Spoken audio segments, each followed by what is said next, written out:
Test, 1, 2, 1, 2, testing. Hello, testing, 1, 2. Hello. Boom, boom, boom, pow, pow.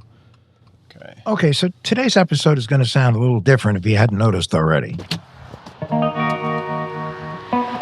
It's about a scam that happened to one of us.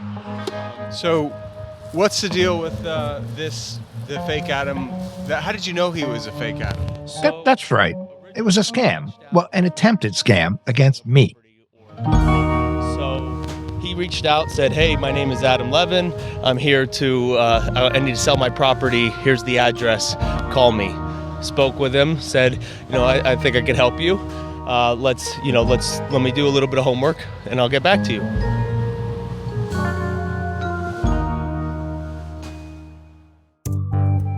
Welcome to What the Hack, a show about hackers, scammers, and the people they go after. I'm Adam Levin. I'm Beau Friedlander. And I'm Travis Taylor.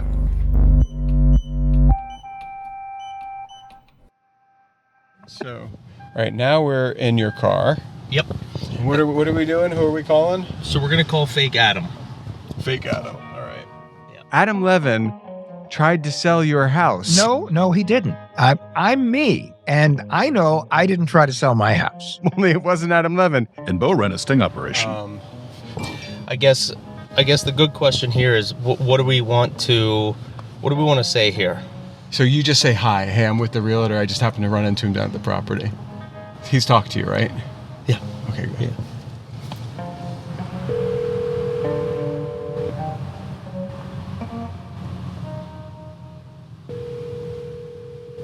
Hello?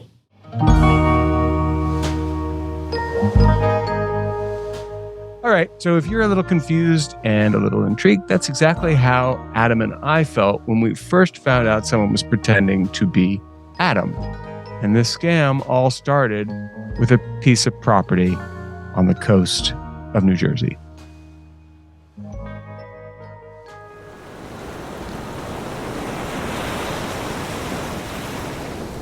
So I have a property in Manahawkin, New Jersey. It's 100 linear feet on the ocean. It's vacant because the house was destroyed by Hurricane Sandy. And it's been in our families for many years. It was purchased back in 1983. And after Hurricane Sandy, the property's been vacant. I got a call from my co-owner, and we both agreed that we would list the property and that he would contact a local broker because he grew up in the area. And he called back to me and said, the property's already listed. Well, first of all, Adam likes a scam the way a fat kid likes cake. And he, so this thing was spiritual catnip. Sorry to mix my metaphors, but he was really excited.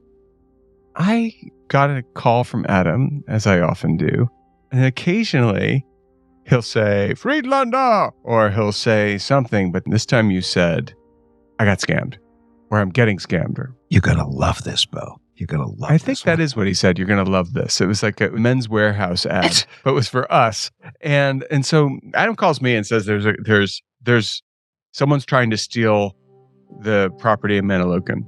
I actually, I like to say that he was like, you must go to New Jersey and you must do this. But honestly, I volunteered because I thought I was the second coming of Dateline, going to go down there and catch the criminal. I was pretty excited because I realized we could actually use this for the show. Testing 1, 2. Hello. And I go to the place to get a recording. Hey man, how are you? Hey, good. How are you? Now, how does this work? I mean, that's the big question. Normally, when you're going to sell a property, call a realtor and they do all the MLS stuff, which is the listing that makes it appear on Zillow and Realtor.com and Redfin and all the other places. And honestly, I've sold a few properties and it's a mystery to me how it works, but it works. And I also have to say, I've never had to pass any kind of identity authentication. Never. So did you think that maybe this was like a corrupt realtor that was running a scam, or is it something else? My feeling is the criminal is the realtor. That's what I think going in. So is this guy like a well-established realtor? Or? I passed by the place and I'm like, that can't be the place. But it does say the name of the realtor on the side. But it also says like some other random things. It's not really a name brand place, but they've been in business for over 20 years. I can't really figure out where the driveway is because it just has a U-y kind of thing going that you can't really get to. And so when I got in there, I thought maybe this really is just some kind of scam and maybe the realtor's running it. That was my thought. Okay, so you go down there. What happens? So the person that I go to visit is the listing agent. This is the agent who has posted this listing. They, if it sells, they get the lion's share of the money. That's who I visit. Adam has already called the guy and said, "You don't have the right Adam Levin. I'm the right Adam Levin." And I do a show about scams, and my colleague is going to come down there to interview you. Hello. Hi. Hey, Beau here. So I get down there, introduce myself, I'm trying to do a vibe check, and he's ready to be interviewed, and I'm ready to interview him. So, start from the beginning. What happened? So we got. So are you still thinking that the realtor might be in on this, or are they just an innocent bystander? At this point, I'm approaching the situation the way I approached Christianity when I was 17 years old. I just don't know. And, so I was totally agnostic, but I did believe that there was a criminal. So, could he be the criminal? Sure. So when I got there, I was like, okay, this is wrong. And I don't know what kind of wrong. I don't know what flavor wrong we're dealing with here. There's so many options here. This is a choose your own adventure type situation where it could be that the realtor is the scammer. It could be that the scammer is scamming the realtor and Adam. But, so I'm very aware of the fact that the realtor is, as far as I know, a victim here. And I don't know what kind of victim. I don't know if the criminal was trying to scam the realtor out of some deposit money. It could have been as simple as that. Like, oh, here's $2,000. I don't want it. Send me $2,000 back. I didn't get it. I can send it again. Now I have your $2,000. See ya. Thanks.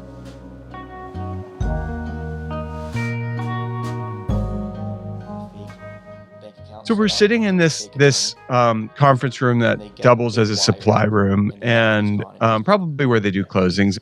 I'm on fire. I don't know if I'm in the room with criminals or what. Can we try to get him on speakerphone, just see what his voice sounds like? We could. Why don't you text him and say, "Hey, can you talk for a second?" Okay. You sure that's fake Adam Levin?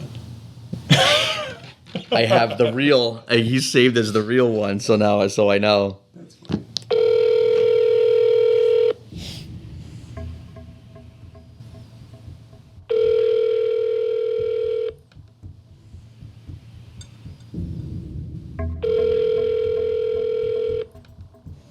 Come on, answer.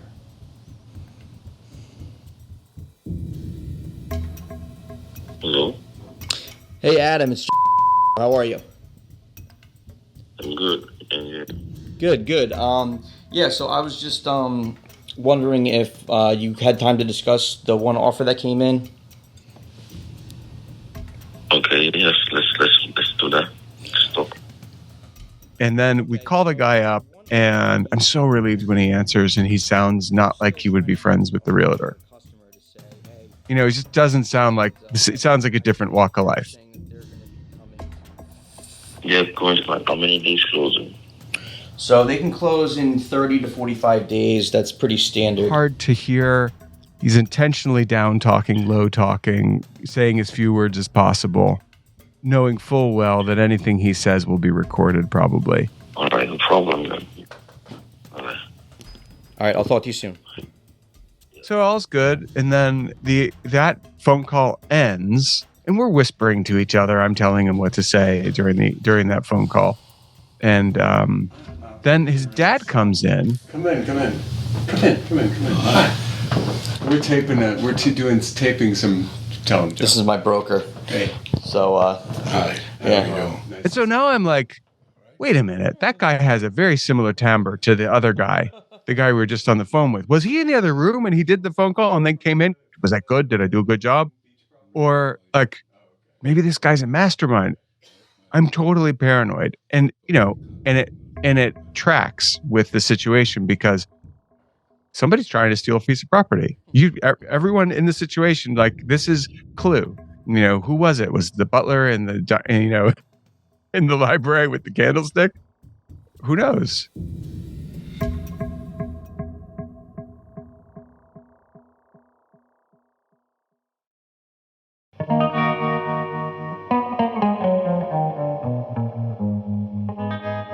So how did you get out? I mean, I know you're here talking to us right now, but did you just leave or what? Pretty much, we're done. I say, if you leave the property on the market for the time being, we're going to call the FBI. We're going to call the local police. We're trying to figure this out. And he didn't have a reaction to that. And I guess that is when I started to think he can't be the criminal, because if someone's telling you they're going to call the FBI and the police and they're doing all this stuff, and Adam used to be the director of consumer affairs in the state where this is happening. I mean, I don't care how cool you are, you'd be sweating bullets. So I reach out to the FBI. I call them up and I tell them everything that's happened. I have this property in Manahawkin, New Jersey. Somebody's pretending to be me to sell it. How do we catch this guy? How do we get justice? We talk a little, but the reality is there's really not that much for them to do because the property's still there. There was no money that was lost. The only crime was identity theft, but if there's no financial or information tied up with the identity theft, then nothing's really happened yet. And that's the whole point. This is a pre-crime crime. So they really can't get involved. They don't have the resources. I mean, if there were a string of these things all over the country and properties were being sold like crazy, yes, it would be something for them to get involved with. But at this stage, at this moment, nothing's happened yet. I'm not super familiar with Manahawkin. Is that like Jersey Shore, Snooki, the situation all kind of hanging out, or is it a little more upscale than that? Manahawkin is upscale. Manahawkin, Bay Head, that area. You find Snooki, let's say, further south, or in some cases further north. But other than if Snooki happens to be a distant relative of somebody in Manahawkin, you wouldn't necessarily see her. The beaches are semi-private. It's just a whole different vibe down there. So no fake tans, no overdeveloped abs, that sort of thing. You will definitely find overdeveloped abs all throughout the Jersey Shore, and there are tats here and there. But if you look at Manahawkin and Bay Head, it almost feels a little bit more like Southampton, East Hampton, that area. Yeah. No, so I went down there, Travis. That's exactly what it's like. So what you see is there's a sandy bluff. There's like a dune, and then on the other side of that dune is the ocean, and then you go down about 10 feet, and there's the lot where Adam's house used to be. If you look at on the front page of the New York Times shortly after Hurricane Sandy hit, and you look at the intersection of Route 35, which is the big road down the shore, and Manahawkin Bridge Road, you're going to find 4 houses that were squished. And we are the furthest south of the squished houses. Hurricane Sandy turned in at that point and totally flattened, destroyed, crushed, eviscerated the property. And the house next door, I'm just curious, just north of your house, was that also squished? It had been destroyed and has been rebuilt. You wouldn't believe what they put there. It's gigantic. Oh, no, it's the Great Gatsby house, practically. I mean, it's pretty amazing. No, complete with like the lights to shine across the bay and say like, oh, my boyfriend's not here, come. Whatever. I have to confess that I had such a traumatic experience with the destruction of the house that I hadn't even been down there in a few years. We've had others who are friends who have come and looked at the property, but I haven't been able to bring myself to do it. So I think as I was driving away and I asked you about it, your exact quote was something like, if I never step foot on that property again, it'll be too soon. That's true. That's true, because it was just a very emotional experience for me on a variety of levels, and that's a chapter of my life that's closed.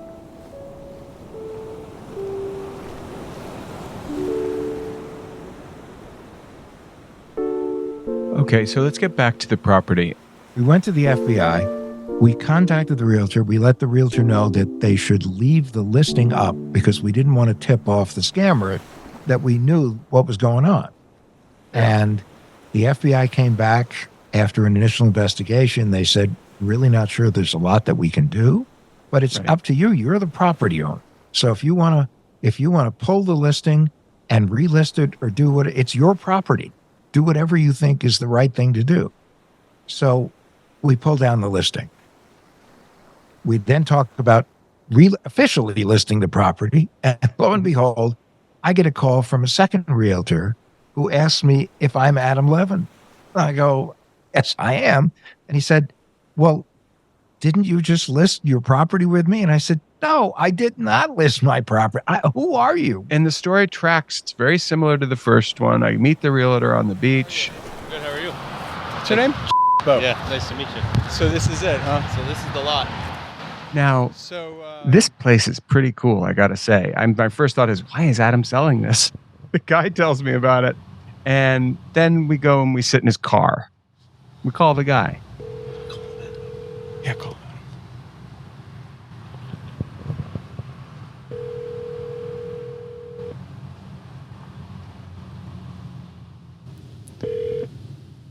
Please leave your message for 407. Bupkis, crickets.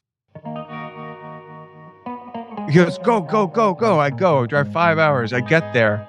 He hasn't told me that they pulled the listing. Now, what do you think the criminal's going to think when he sees the listing's gone? Jig is up, right? You think he's going to answer the phone from the realtor? No.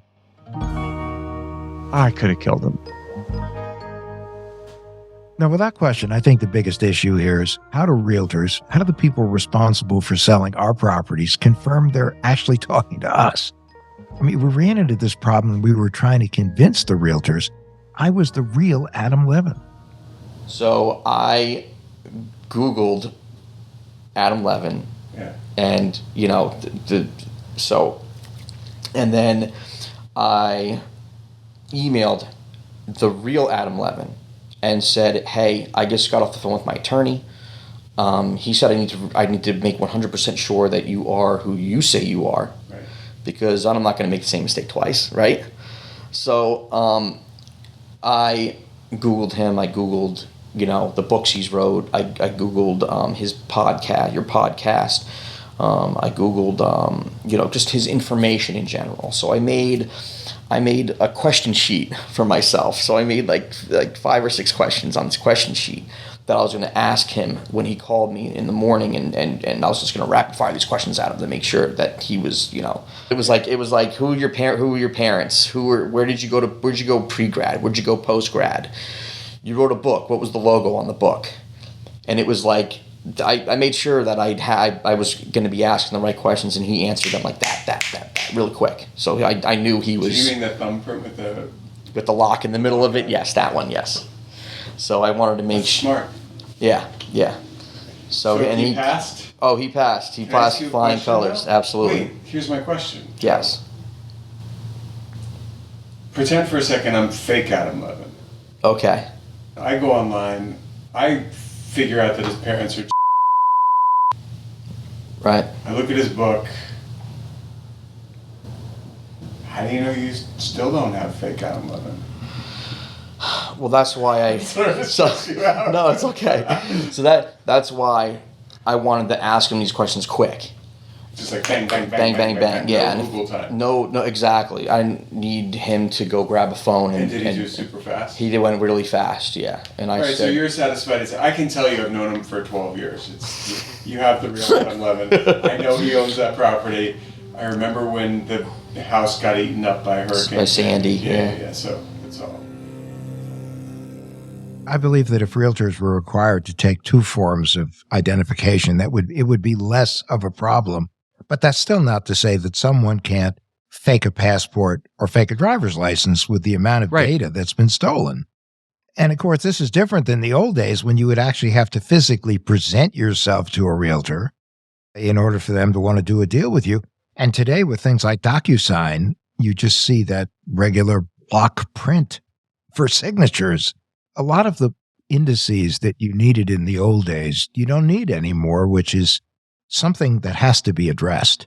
How and why has that changed? Well, COVID, I think, was a big one. And Adam, you did a few real estate transactions, renting stuff during COVID.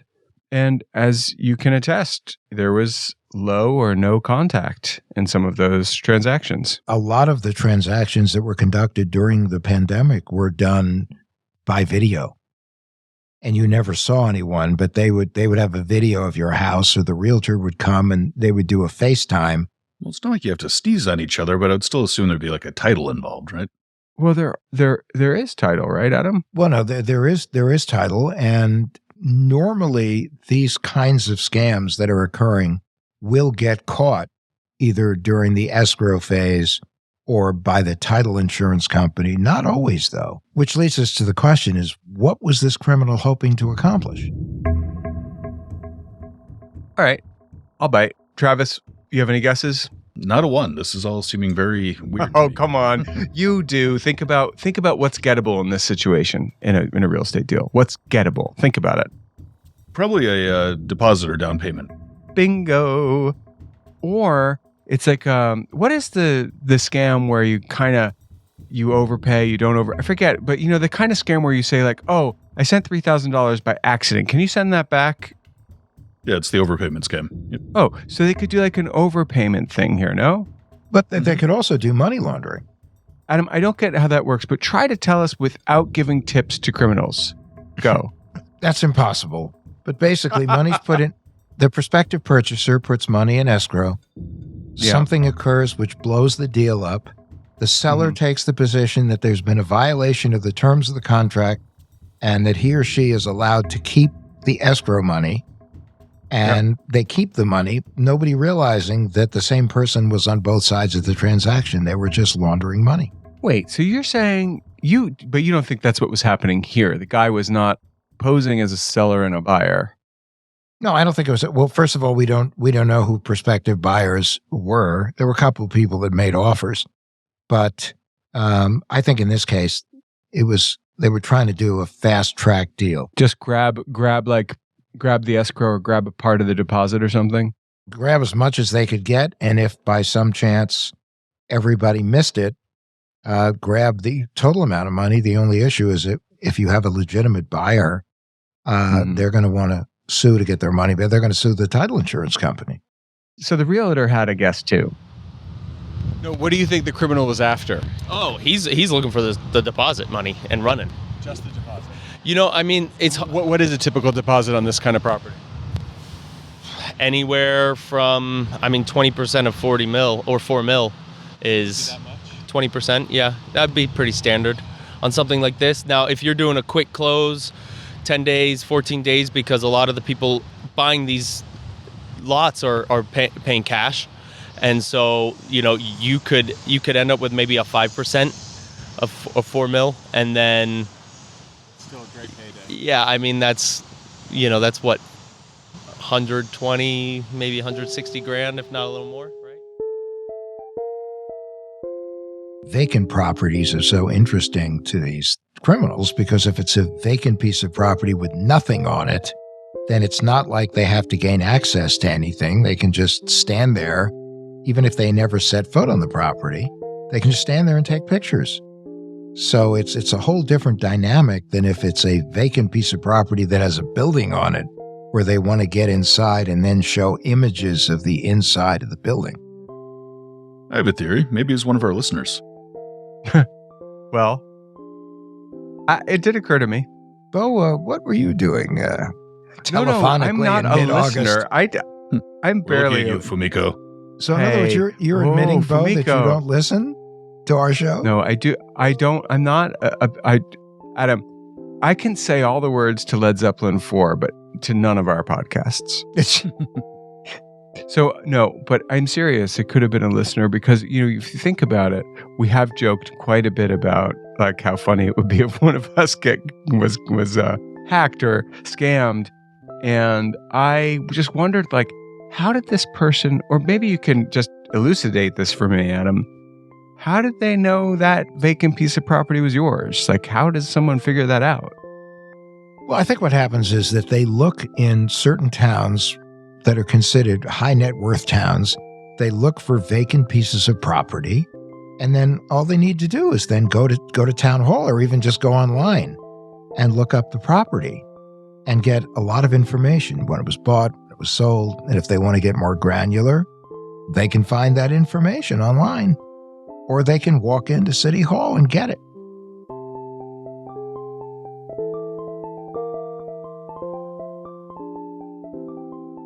Had this property actually sold to one of the people who made an offer, it still wouldn't have changed hands, correct? It might have. Let's say there was an attorney who was complicit in the transaction who looked the other way, then who would know? Well, that's an interesting thing you said, because on the tape, when the criminal was asked whose lawyer he wanted to use on the offer that they had, he said, "We'll just use your lawyer." It could be a lot.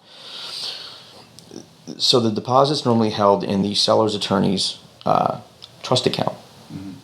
So who's to say that the seller's attorney, obviously he's not going to hire a real attorney. Maybe he has a fake bank account set up through a fake attorney, and they get it wired, and then that money's gone and he's gone.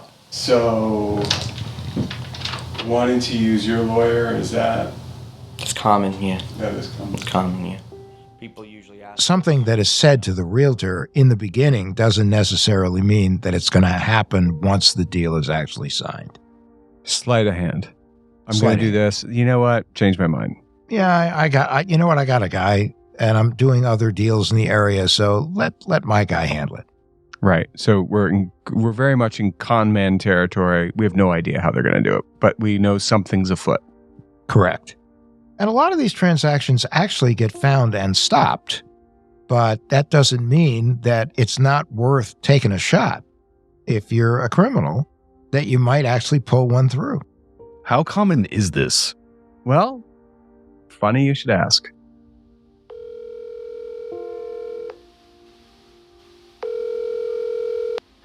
Friedlander? Yep. Okay, dude, I spoke to Charity Clark, who you'll remember as the Attorney General for Vermont. Vermont, yeah. Yep. And she knows the dude from New Jersey, but she also kind of just walked me through how to think about this. At least in Vermont, the AG's office would be, I asked her all these questions, and Michael was like, no, that's the AG office, that's Secretary of State.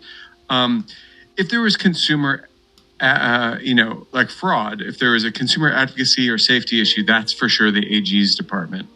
If there's a Secretary of State issue, such as, how realtors authenticate themselves, she can't help, and neither could the AG in New Jersey. So she suggested I get in touch with the realtor board there. I think you should. No, I did. So I've been on the phone with a person there, and she is funny because she said, when I told her the basic situation, she goes, "Oh, that happens all the time." And I was like, okay. Well, if it happens all the time, what the hell are they going to do about it? Exactly. So then came the question as to who I should be talking to. Because she was like, well, this could be an investigator. This could be, and what I think I need is the head of the realtor board. I think I need to speak to the head honcho. No, you really should speak to the chairman of the board. If you're speaking to anybody other than the boss, yeah, you're going to get kind of a canned answer. So you really have to speak to the chief. I think what you need to ask them is, what process do you require your realtors to use in order to make absolutely sure they're dealing with the right seller? Right. Yeah. Buyer is one thing, but if the seller is a fraud, that's a real problem. All right. I'm going to get back on the phone with him.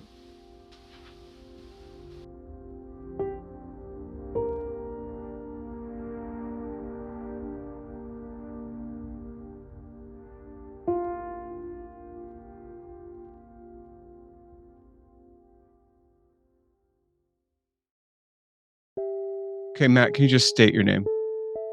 Matt Troiani, and your title? Senior Counsel and Director of Legal Affairs at the National Association of Realtors. So Attorney General Charity Clark told me to do something. So I don't know, it seemed like a good idea to do it. And Adam was like, do it. So I did it. I called the National Association of Realtors and I spoke to their counsel to get a little more perspective on the problem. So my first question for you is, how are realtors now going about authenticating would-be sellers, and is it enough right now? Well, we would certainly encourage our members to use several different kinds of best practices and use their experience, their kind of feel for those kinds of red flags that come up. If you're working with somebody that you have not met in person, or you haven't not been able to communicate, or not referred to you by a trusted source, you would want to try to make sure that you could at least verify their identity. You could, of course, try to get, a copy of a photo ID. Make sure that you are able to meet with them on camera, even if it's not in person. A lot of times these scammers will say, oh, well, my camera's broken, or I'm in a place with spotty reception. They'll come up with excuses, which should trigger some of those warning signals. There have been these changes that I think as an industry, we're still trying to keep up to speed with. It's driven by consumer behavior. Clients actually like the convenience. They like the ease of doing this. But it does open up additional opportunities where there may not have been one before for these scams to occur. So what is the National Association of Realtors doing to try and close these gaps? Is there legislation being suggested to people in DC? What's going on? First and foremost, we do come from a position of we're going to support legislation where appropriate. We're going to support and advocate for efforts to provide greater security to these systems. But in the meantime, we are also going to continue try to heighten awareness, share best practices, use education in order to put our members in the best position to be able to hopefully suss some of these things out before fraud occurs. In these vacant lot scams, do we see actual, like the full sum changing hands going to the scammer, or is it just a deposit? What typically are the scammers going after? They're typically not. It's not particularly common. It does happen in certain markets, but it's not particularly common. And so what they're typically doing is they're seeing this transaction all the way through. The proceeds from the sale hit their account, and then they're moved very, very quickly to accounts that are beyond the reach of United States law. One of the red flags that we caution our members to look for are situations where the sellers are saying, for a variety of reasons, whether it's personal reasons or they need access to the cash, or they're just something is going on in their lives that they need a quick sale. So they're willing to accept less than market value for it. So that's one of the red flags we'll typically see, because as far as they're concerned, even if they get 80-90% of the value out of the property, well, I mean, they don't have any costs that are associated with this. So that's better than nothing from the scammer's perspective. Yeah. One of the things we're recommending our members do is reach out to previous clients and alert them to these kinds of things, and have them put like a Google alert on their property so that they get an alert if somebody tries to list it for sale. Matt, thank you so much. I thought it was a reasonable assumption that the crime was, it was a real estate crime of the kind that only someone in real estate would really know kind of how to do. That's why I jumped to the conclusion that it was the real estate agent that was doing it. But I just want to make it clear, this scam, as I understand it from the NAR, is primarily against the realtor. They're counting on the realtor not being good at verification. But then we learned that this is a crime on the rise. And, actually, we just had a case close here in Jamaica, Queens. A senior citizen was relieved of her property by a criminal in Williamsburg, Brooklyn, of course. And anyway, the guy is going to prison now. He was caught, and her property, using a unique law or kind of a creative twist on a law that exists, got her title back right away. So she didn't lose the house, but the house was sold out from under her. Which is tragic for anyone, but especially a senior citizen. Well, I'm only 54 years old, and I feel like, I'm already confused in general. So can you imagine what it's like as you get older and someone tells you your house isn't your house? I was reading that seniors are very frequently targeted by this kind of scam because of the fact that they usually have a lot of equity in their house. In a lot of cases, their mortgage is paid off. And so that makes it even a more appealing target for scammers. Well, elderly people are targeted because they have equity.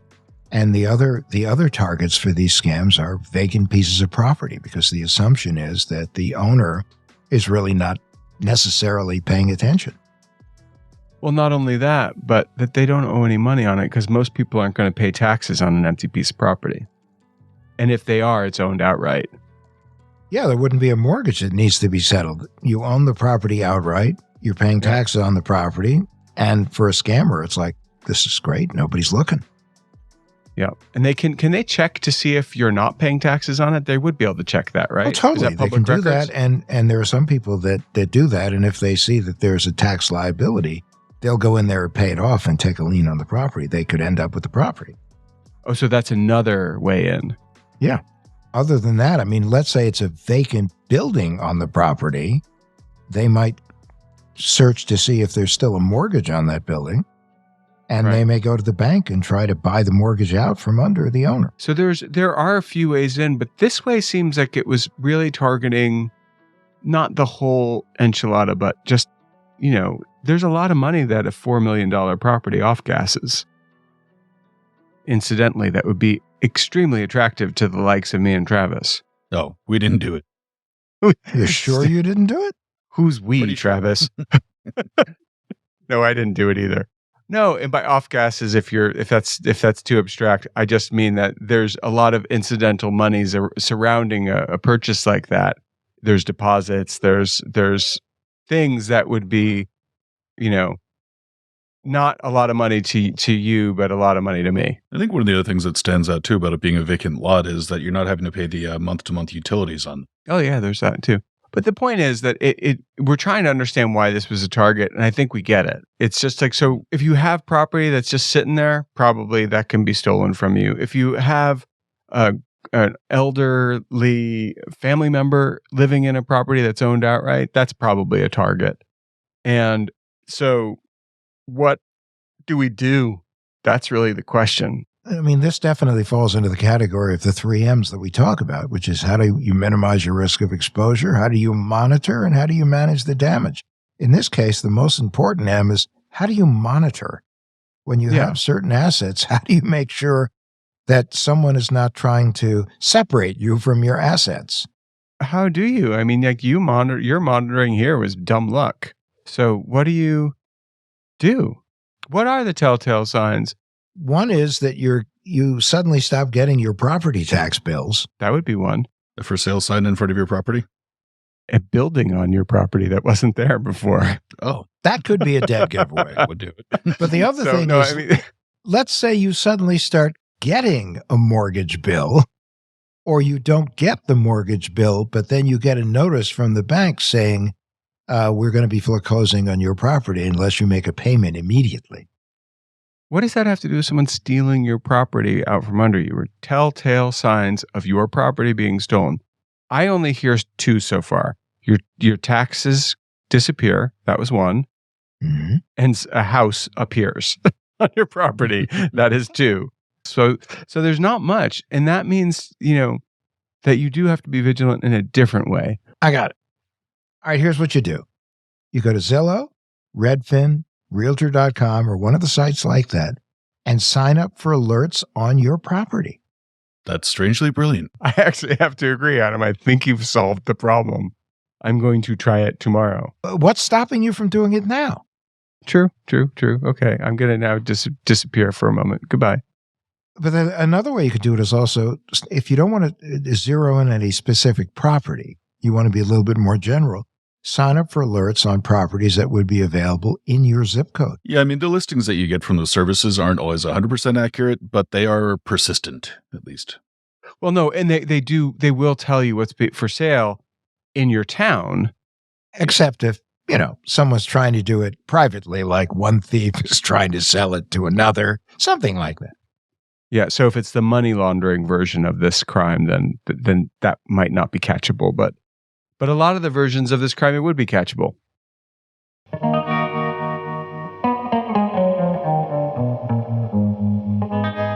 So what happened? Did you get the guy? When we were talking to the law enforcement entity we were talking to, the buck sort of stopped with the problem that no buck moved. There was no crime. Well, that was the biggest issue, is that no crime had been committed yet. I disagree, and I said that to the officer, and I said, listen, that they committed an identity theft, and they did. That they did. But we're finding that law enforcement in general, other than taking down a report, is really not equipped to solve identity theft issues. They're just not. They're undertrained, under-resourced, and they're not prepared for it. It's not what they do. But it is a piece of the puzzle that they need. Yeah, you would think something along the lines of like attempted identity theft would still be illegal and worth prosecuting. But then also, depending upon the level of the law enforcement agency and whatever their mandate is, a case like mine might not be big enough. They would need multiple cases, although we're now seeing that across the country, multiple cases are in fact occurring. So I believe that federal agencies will get involved. It's just a question of how vigorously they're going to pursue it in light of all the other things they're dealing with.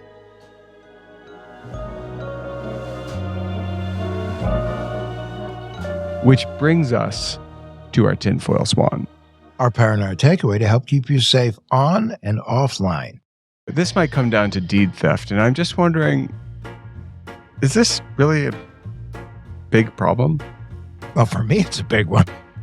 Yeah, no, I know, but for most of us. Yeah, it's a lot less common than other forms of identity theft, but it still is a problem, and apparently cases are increasing.